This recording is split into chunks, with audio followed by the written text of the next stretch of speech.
Guys, ito dia di award show e nós temos com diferentes invitados, filmmakers e também público que tem ansioso para quem lot é ganadora de awards andi ave. Vamos junto comigo. Kilo da espera de Palmira de festival aqui também para outro ano.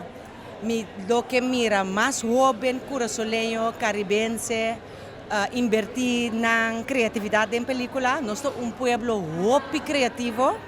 E lo que mira é criatividade e o profissionalizar mais e mais e mais tur aia. There should be more films made by people from Curacao seen because there's so much energy and love that you see when people get to see their own stories being told and presented.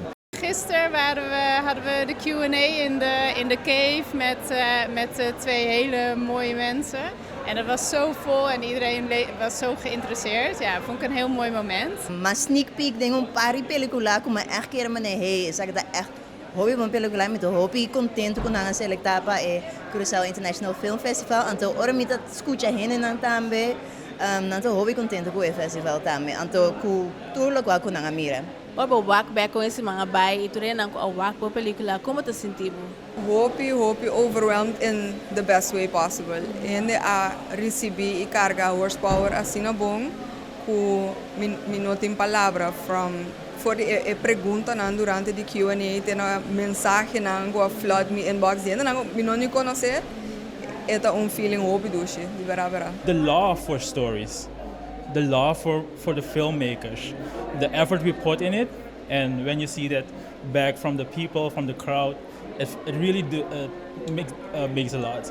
Que te costam com basinha de experiência aqui?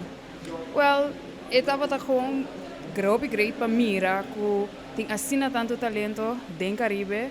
Hobby bia, a mim mesmo vivo na Holanda, pues eta pool hobby chiquito na Holanda, pero aqui não tem assim grande. Pues para mira que tem assim tanto talento, ando que nós conseguimos desarrollar esse hobby great.